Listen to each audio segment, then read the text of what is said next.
In my 2.5 years of collecting watches, I've been an automatic watch diehard. Yes, a few times I've transgressed into buying a manual wind watch, but only at a necessity. Was I wrong to primarily consider automatics, that is, self-winding watches? On this episode of Adventures with Time, we consider whether you and I should buy an automatic or manual watch.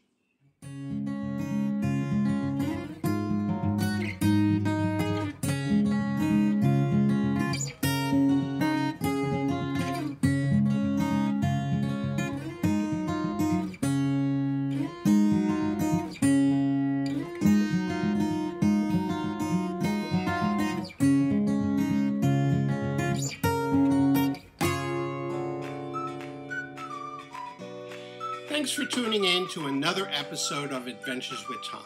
On this channel, I chronicle my experiences in watch collecting. I started collecting about 2.5 years ago.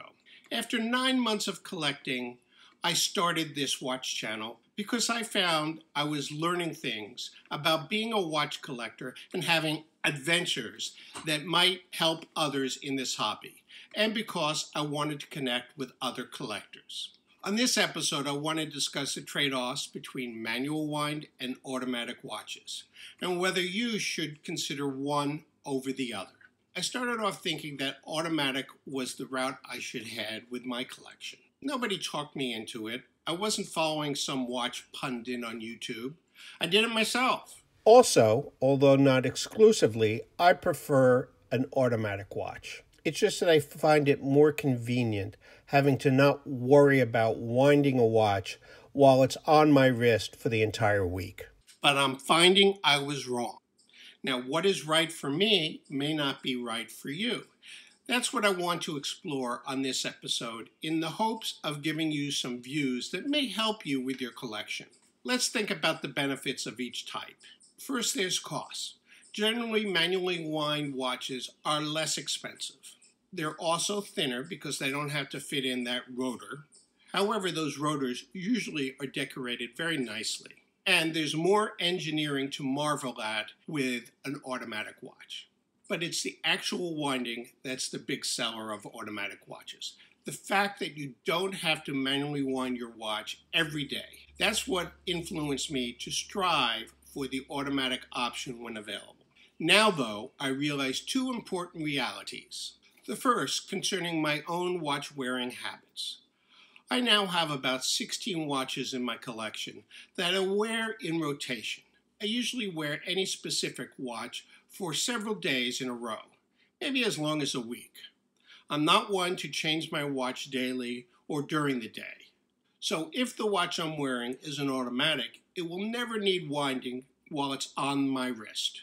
However, during this time, my other automatic watches are going to sit in the watch box and run out of power, and will need to be wound anyway when it's their turn in rotation. This is the case for all but my Seagull 1963, which is a manual wind watch.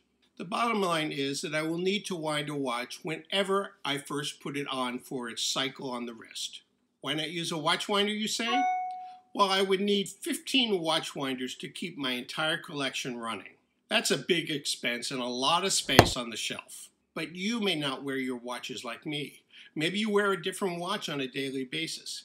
Everyone is different, and no pattern is correct. If you have more than a couple of watches, most likely they will run out of power before you put them on again, even if they are automatic, and they will need winding at that point. But this all becomes moot, in my opinion, when you consider my second point. Winding a watch is not a big ordeal. I mean, is it that hard to give the crown a few twists before you put on the watch? Most modern watches have at least a day of power reserve, and many have 2 or more days of power reserve. So at most, you have to wind your watch every morning before you put it on. So where does all this leave our question as to whether you should buy an automatic or a manual watch? My opinion is that it doesn't matter. Or, I should say, that should not be the primary factor of your decision. If this is a feature on a watch model you're considering, then first consider, is there a difference to the feel and aesthetics of the watch given the two options? Does the price play a role in the decision to you? Use these questions to determine what watch is best for you and your wearing habits. As I said, you may not totally free yourself from eventually winding the watch and may have to perform it even if it's an automatic watch. But what do you say? Have I missed any major factors that would change the equation? Do you prefer one type over the other? And if so, why? Let's talk about that in the comments. I'd like to hear your thoughts. After all, I'm just another guy collecting watches. Thanks for spending some time with me. I look forward to bringing you content every week, so don't forget to subscribe and ring that bell so you can get notified whenever I release a new video. Until the next time,